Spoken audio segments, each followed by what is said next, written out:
Hello students, welcome to EDUAID.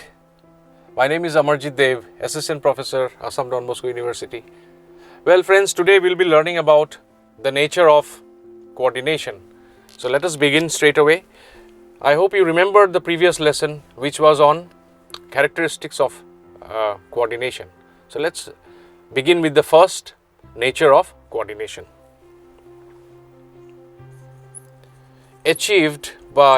Coordination is achieved by deliberate,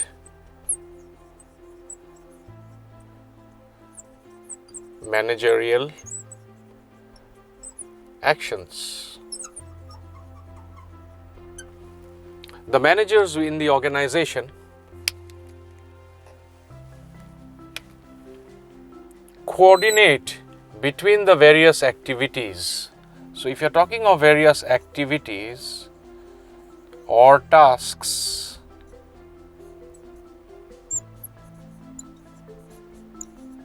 the managers try to integrate those activities and they try to coordinate through effective communication and monitoring and planning in order to bring about the necessary results or in order to achieve the necessary results. ঠিক আছে? Let's talk about the second point.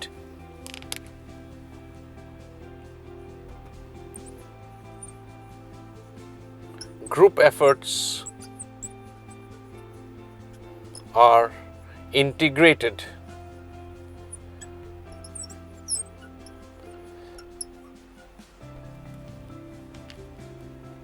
when you talk of group efforts in organization, that means the efforts of various departments or within each department you have got various positions of people. Now in this, either it is this or it is this, in both the cases the group needs to be integrated in terms of their efforts so that everybody works towards everybody has a common aim or purpose for which they are working, these departments or within individual departments also. Everybody is working towards a common goal. Okay, that would be achieved only when we have coordination between the people, amongst the people, and who are to do it? It is the concerned supervisors, the concerned managers who would ensure that there is constant coordination between the various people. Okay, otherwise what will happen? There will be mismanagement. Okay, there will be chaos everywhere. Well, before we proceed to the next point, there are a lot of similarities between the nature and characteristics of coordination. So our previous lesson was on characteristics. This is on nature. Let us go to the third point.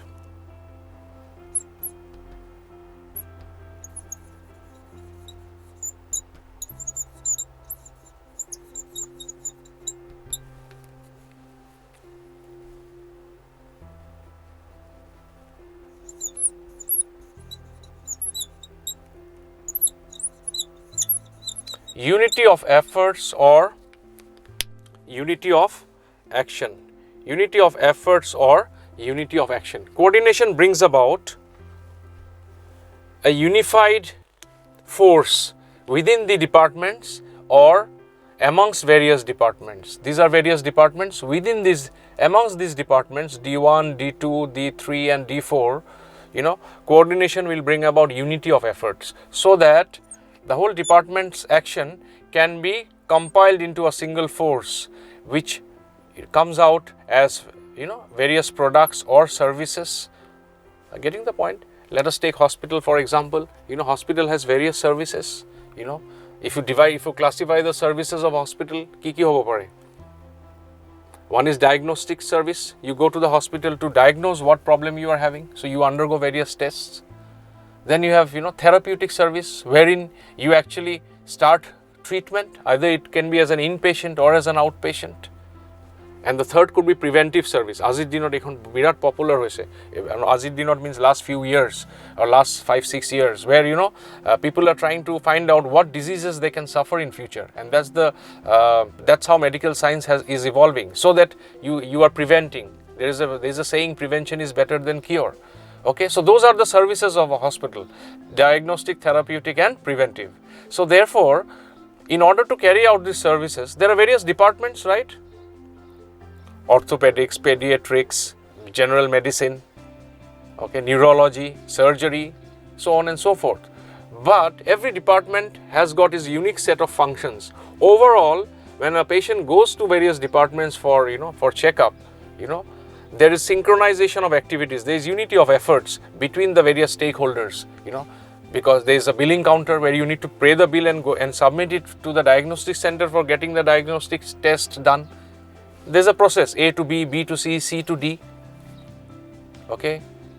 One more example I'll give with your school environment, from class 1 to class 10, or maybe from class 11 and class 12. There are so many subjects, so many teachers involved. How to achieve coordination? Can you give me an example? Well, you'll definitely be able to give that example, but that one word that I'm trying to tell you, or I'm looking for, the class routine. The class routine ensures that there is coordination between, no class is overlapping. When I have a class, somebody else is probably preparing the materials or in another class. No two teachers land up in the same class. Have you found out any time like this? I don't think so. Well, that's an example of unity of efforts, unity of action. Okay, let's move to the fourth point.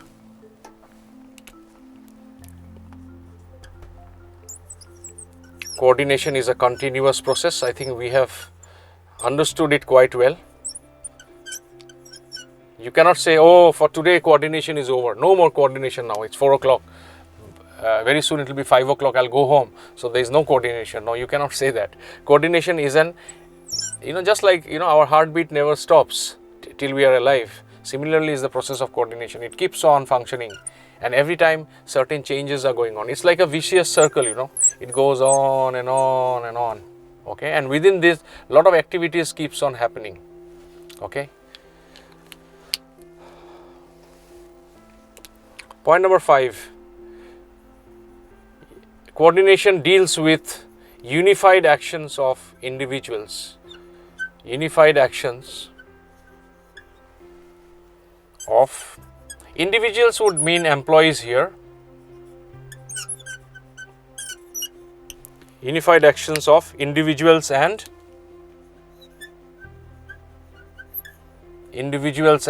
groups. So unified action means every individual, if I am to draw here, if you are talking of manager 1, M1, and the manager has his own team of people, right? So therefore, when you say unified actions of individuals or groups, this group has certain roles and responsibilities to perform. They will not do everything and anything. They have certain roles and responsibilities. That is what we understand as unified action. Okay. Once they finish their role, somebody else will take it up. They will not do everybody and anybody's role. Are you getting the point? Okay. So that means unified actions. Individuals and groups, well, a department can be a group. Within the department, there are individuals, employees, managers from various levels, top level, middle level, and lower level, right? Let's move to the last point, which is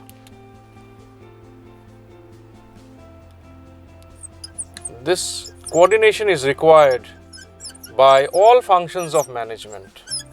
By all functions of management. Coordination is required by all functions of management. What are the functions that we are talking about? Planning, organizing, staffing, directing, controlling. If I am to draw here, you'll find, the various functions are here in terms of planning, organizing, staffing, directing, and controlling.